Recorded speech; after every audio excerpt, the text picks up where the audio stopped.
Hello friends, আমি তমালি। আজ সব রিপোর্টিংয়ের সময় চলে এসছে এখন। তো প্রচণ্ড রোদ্দুর, কাঠফাটা রোদ্দুর, মাথা ব্যথা ঘুরছে, এত এত তাঁত। বুঝতেই পারছেন চারদিকের অবস্থা দেখে, মানে ঠাঠা করছে রোদ্দুর।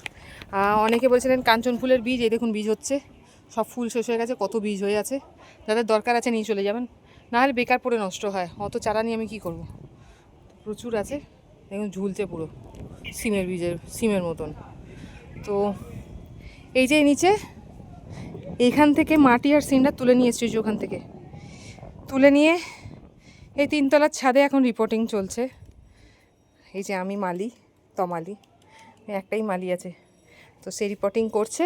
আপাতত তিনটেকে করতে পেরেছে। সামনেরটা মালবেরি, পরেরটা নতুন গাছ, ওটার ভিডিও পরে দেবো। সেটা হলো বৃন্দাবনী চম্পা। তো এটার ফুলটা খুব সুন্দর দেখতে।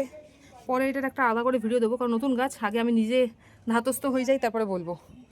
আর এইটা এই রুট বাউন্ড হয়ে যাচ্ছিলো দুরন্তরটা, তারপরে মাঝখানে দুদিন ছিলাম না, জল পাইনি,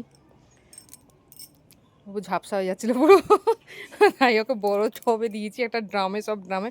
আমার মেয়ে ড্রামগুলো রং করেছে সুন্দর, তো ওকে বলেছিলাম ওইভাবে করতে। এই পাশেরগুলো এখন রং করা হয়নি, এগুলো হয়নি এখন রং করা। প্লুমেরিয়াগুলোকে সব রিপোর্ট চলছে। অলরেডি অ্যাডেনিয়াম রিপোর্ট কমপ্লিট হয়ে গেছে, তাতে ফুলও চলে এসছে, গাছও গ্রোথ করে গেছে। আর এই যে খালি ড্রাম, এই হলো সিন্ডার, এই আমার গাছ, আর এই মাটি সব নিচ থেকে রেডি করে বালতি করে করে তুলেছি। এবার এদেরকে বসাবো। এই হলো কার্য এখন। এই রোদের মধ্যে বিকেলবেলা সম্ভব হয়ে ওঠে না, অ্যাকচুয়ালি বাঙালি তো, পেটে ভাত পড়লে ঘুম আসে, তো ঘুমের চোখে না ঠিক না গাছ রিপোর্ট করা হয় না। বয়সটা বেড়েছে তো, বুড়ো হচ্ছি এবার, তো পেটে ভাতটা পড়লি মনে একটুখানি ঘুম দিই, তো ওই জন্য বিকেলবেলা ঠিকঠাক হয় না। তো এই এখন বাজে কটা হবে, 11:30, হ্যাঁ 11:30 12টা এখন করছি। এই পাশটা একটু ছাওয়া আছে, এই পাশটা খুব একটা রোদ, কিন্তু কলপার এদিকটা এই ঘরটার জন্য ছাওয়াটা পড়ে। ও পাশটা পুরো ঠাটা করছে রোদ্দুর। ওই আমার পদ্ম মথুরাটা হয়ে আছে ওখানে, মানে এই পায়রার জ্বালায় যে কী কী করে রেখেছে। ওই যে পায়রাগুলো বসে আছে ওখানে, বদমাস পায়রা, খালি আসে, এসে আমার সমস্ত ফুলের কুঁড়ি টুড়ি সব পাতা পাতা সব ছিঁড়ে খেয়ে নেয়। তো ওদের জ্বালায় ওখানে সার্পের প্যাকেট ঝুলিয়ে রেখেছি, একটা কালারিং, যেটা ফরফর করে নড়ে, তো ভয় আসে না। তো দেখুন কত ফুল ফুটছে, ফোটা শুরু হয়ে গেছে। তো আজকে জাস্ট রিপোর্টিংটা দেখাবো, যে কী করে রিপোর্ট করছি সেটাও বলবো। সবার প্রথমটা বলে দিই, তারপরে ক্যামেরাটা ঘোরাচ্ছি। এইটা তলার দিকে সিন্ডার আছে, দেখুন তলার দিকে সিন্ডার দিচ্ছি, ধুইনি, আর পাচ্ছি না, ওই ধুইয়ে তুলে করতে হয়, হচ্ছে না, আগেরবারেও পারিনি। তো এইভাবেই করছি, তাতে গাছ বেঁচে আছে, মরেনি। হ্যাঁ, ঝেড়ে নিয়েছি, চালুনি দিয়ে ভালো করে ঝেড়ে একদম ধুলোগুলোকে বাদ দিয়ে দানাগুলোকে নিয়েছি, তলার দিকে দিয়েছি। আর এই দেখুন তলার দিকে দেওয়ার পর ওপরের দিকে হালকা একটু যে মিক্সড মাটি, বলেইছি বালি মাটি, সিন্ডার সব মিশিয়ে একটা পাঁচ মিশুলি মাটি বানিয়ে রাখি সবসময়, ওই পাঁচ মিশুলি মাটি একটু দিয়েছি। এবারে এইটাতে তো অলরেডি মাটি আছে, একে ছাড়াবো না, একে সব শুদ্ধই বসাবো। তো এইটা টোটালটা বালতি থেকে খুলে টোটালটা এর মধ্যে বসিয়ে তারপরে বাকি ওই মাটি আর সিন্ডার দিয়ে আমি ভরাবো। এছাড়া আদার্স আর কিছু নেই। আনতে গিয়ে একটা ডাল ভেঙে গেছে, এই যে ভাঙার কথাই ছিল, কারণ নিচটা শুকিয়ে গেছিলো, এই দেখুন। তাও গাছটা বেঁচেছিল, ওকে আবার বসিয়ে দেবো, হয়ে যাবে। ড্রাম রেডি, গাছ বসাবো। ড্রেসের দিকে কেউ যাবেন না, কারণ এটা আমাদের জাতীয় ড্রেস, মেয়েদের কাজ করার জন্য। যারা পরেন তারাই জানেন এর পরার মজা কী। আর এই পরে সব কাজ করা যেতে পারে, পৃথিবীর সমস্ত যত কাজ আছে, তো মেয়েরাই একমাত্র বুঝবে। তো এই ড্রাম রেডি, গাছটা আমি জাস্ট খুলবো, কীভাবে খুলছি সেটাও দেখাচ্ছি। গাছ যেদিকে হেলানো আছে সেই দিকে কিন্তু চাগার দেবেন না, গাছটা ঘুরিয়ে নেবেন, ঘুরিয়ে উল্টো দিকে চাগার দেবেন, যাতে গাছটার কোনো হ্যাম্পার না হয়। দুবার ঠুকবেন, গাছটা সব শুদ্ধ বেরিয়ে আসার কথা। এই দেখুন গাছ কিন্তু সব শুদ্ধ বেরিয়ে এসছে, এই দেখুন। যেহেতু তলায় সিন্ডার থাকে তাই তো ঝুড়ো তো পড়বেই। এবার যখন বসাবো, বসানোটা দেখাচ্ছি। এই যে বসাবো যখন সোজা করে বসাবো, কারণ আমার যেহেতু বারান্দায় থাকে, গাছ বেঁকে গেছে, আমার কিন্তু গাছ বেঁকে গেছে। কোনো শেকড় ছিঁড়বেন না, কিচ্ছু করবেন না, জাস্ট বসিয়ে দেবেন। যে মাটিটা পড়েছে আমি সেটা ঢেলে দেবো, কারণ তলার দিকে সিন্ডারই ছিল বেশি, সেটা নষ্ট করবো না। পুরোনো মাটিতেও বসে, সবসময় যে নতুন লাগাতে হবে সেটা কোনো ব্যাপার না।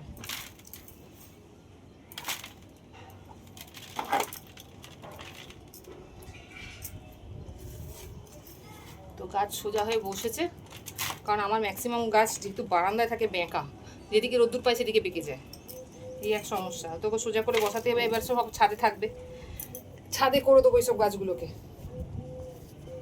তো এই বালতির মাটি রেডি, দিলাম ঢেলে, কিছুটা, পুরোটা না।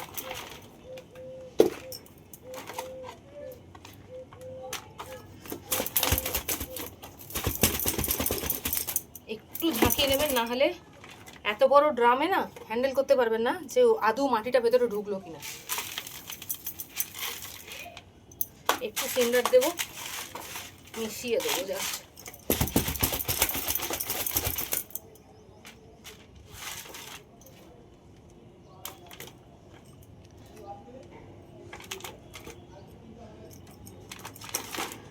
তো বসানো কমপ্লিট, আর কিচ্ছু না, জাস্ট বসিয়ে এমন জায়গায় রাখুন যে জায়গায় আপনার গাছটা ঝড়ে হেলে দুলে যাবে না, আপাতত 2 দিনের জন্য, কারণ ওকে তো ধরতে দিতেও সময় লাগে। এখন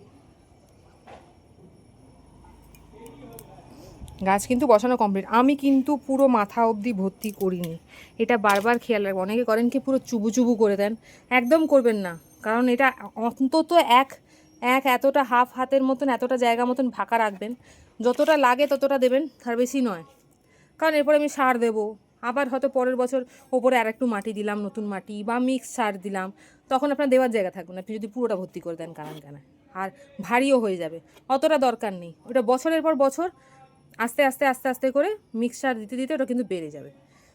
তো জাস্ট জল দিয়ে দেবেন, আর কিছু না, কোনো ব্যাপারটা জল ফল কিছু লাগবে না, নর্মাল জল দেবেন। আর একটু ছাওয়া জায়গা রাখবেন। দেখুন আমি অলরেডি একটা গাছকে রেখেছি, আমি দেখিয়ে দিচ্ছি। এই দেখুন একটা গাছকে রাখা আছে, দেখুন এতেও কুড়ি চলে এসছে। কুড়ি অবস্থাতেই রিপোর্ট করলাম, করা উচিত নয় অ্যাকচুয়ালি, কিন্তু কিছু করার নেই, আর সময় পাবো না এখন যদি না করি। একটু স্যাক্রিফাইস করতে হয় কোনো সময়, শারীরিক কন্ডিশনের জন্য বলুন বা এই সমস্ত এনভায়রনমেন্টের জন্য বলুন। কারণ কখন আবার বৃষ্টি চলে আসবে, তখন আর রিপোর্ট করতে পারবো না, রিপোর্ট করলেই গাছ পচে যাবে। তো আপাতত এই অবস্থাতে করেছি, ফুল হলে তো অবশ্যই দেখাবো। গরমে সবাই কীরকম আছেন সেটা জানাবেন, গাছপালা নিয়ে কীরকম আছেন, দিনে কবার জল দিচ্ছেন। আমি তো আপাতত একবারই দিচ্ছি, আমার দরকার লাগছে না বেশি, একবার দিলেই যথেষ্ট। আর কাঠচাপা, অ্যাডেনিয়াম, এই সমস্ত হার্ডি প্ল্যান্টগুলো না অতটা বেশি জল দিতে লাগে না। কিন্তু হ্যাঁ, এই দুরন্তর দেখলাম অবস্থা খারাপ, দুরন্তকে দিনে 2বার জল দিতে হতো, কারণ আমাকে ওই ছোটো টবে ছিল, বড় টবে বসায়নি, এবার ড্রামে বসিয়ে দিয়েছি। এবার কম জল দিতে লাগবে, কারণ ড্রাম কিছুটা জল তো ধরে রাখবে। দেখুন জল চ্যানেলের যে ভিডিওটা আছে সেটা সমস্ত জনসাধারণের জন্য, যারা সত্যি ঘরোয়াভাবে গাছপালা করেন আমার মতন, এরকম হারদ্য খেটে কোথা থেকে ড্রাম, কোথা থেকে বালতি এসব জোগাড় করে গাছ করেন। আর কেউ সেজে গুজে গাছপালা বসান না, আমার মতন যেরকম নর্মাল ছাপোসা ব্যক্তি সেরকমভাবেই গাছপালা বসান।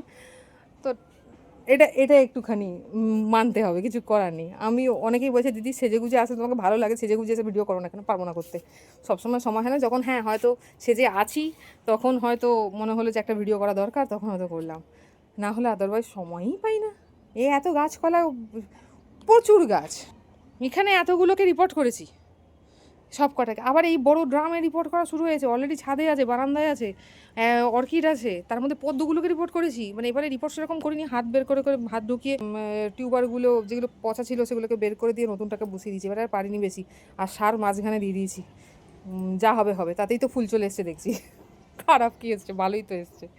তো এতগুলো করার পর না আর ভালো লাগে।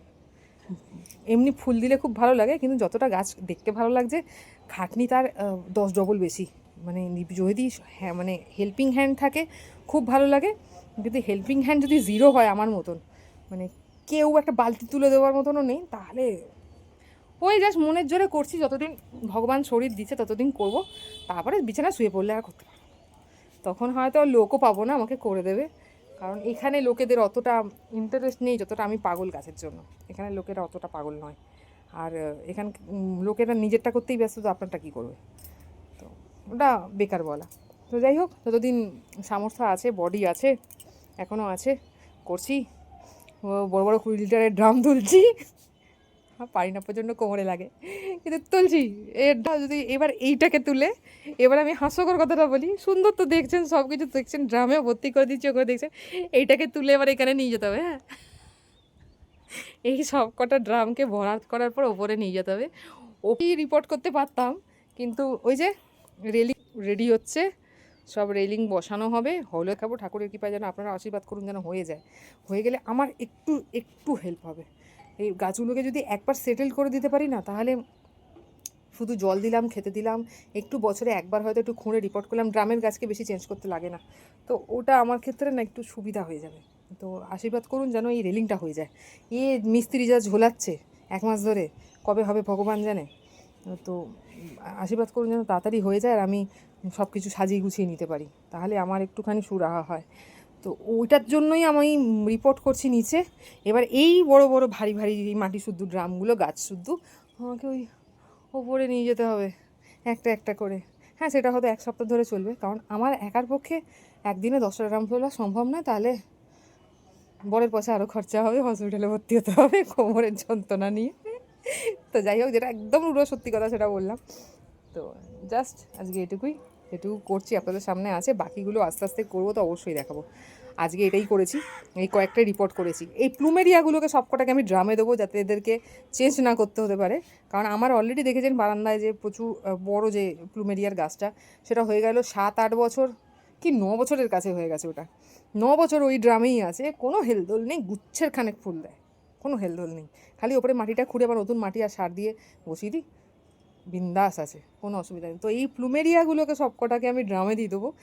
আর কিছু কিছু গাছ আছে যেগুলো খুব তাড়াতাড়ি বাড়ে, মানে ফুলের গাছ, সেইগুলোকে কয়েকটাকে ড্রামে দেবো। যেমন এখানে মাধবী আমি ড্রামেই রেখেছিলাম ইচ্ছা করি, কারণ প্রতি বছর বছর চেঞ্জ করা সম্ভব না একটা মানুষের পক্ষে। ওই প্রথমে 10 ইঞ্চি, তারপরে 18 ইঞ্চি, অত সম্ভব না। ডাইরেক্ট 20 লিটার বাঁচলো তো বাঁচলো, মরলো তো আবার কিনে নিয়ে আসবো, সম্ভব না ওরকমভাবে। একদম সত্যি কথা বলছি, বেঁচেও যায়, এটাও ঠিক, কারোর কোনো ক্ষতি হয় না, বেঁচে যায়। আর হ্যাঁ, কাগজ ফুলের গাছগুলোকেও চেষ্টা করবো যাতে ড্রামে দিয়ে দিতে, যাতে হনুমান না আসে। কারণ কাগজ ফুল আর গোলাপ দেখেছি থাকলে হনুমান মানে কাঁটা খাওয়ার ভয়, চট করে এসে ফুল ছিঁড়ে খায় না, বা সবজি বা ফল যেটাই করছি না কেন সেটা ছিঁড়ে খায় না। তো কাটা খেলে অতটা আসতে চায় না, তো কাটা গাছগুলো সব কটাকে ধারে দেবো, ইচ্ছা আছে তাই। এবার দেখি কি হয়, যেটুকু করছি সেটুকু আপনাদের সাথে শেয়ার করলাম, বাকিটা তো হলে দেখাবোই, সেটা তো অবশ্যই থাকবে। আশীর্বাদ করুন যেন সবটা ঠিক করতে পারি সুস্থ অবস্থায়, কোনো রকম যেন শারীরিক কন্ডিশন খারাপ না হয়, হলেই আমার গাছগুলোর খুব কষ্ট, সত্যি জল দেওয়ার কেউ থাকে না। তো যেন সুস্থভাবে পুরোটা কমপ্লিট করতে পারি, সবে শুরু হয়েছে, এরপরে আগে আগে দেখো হতে হয় কি, আগে আগে করবো অনেক কিছু। তো আজকে এটুকুই, আগামীকাল আবার দেখাবে অন্য কোনো গাছের ভিডিও নিয়ে। আপাতত প্রচণ্ড ঘামছি, এবার তো পালাই, না হলে প্রচণ্ড গরম, এই গরম আর নেওয়া যাচ্ছে না। তো টাটা, আজকে এটুকুই।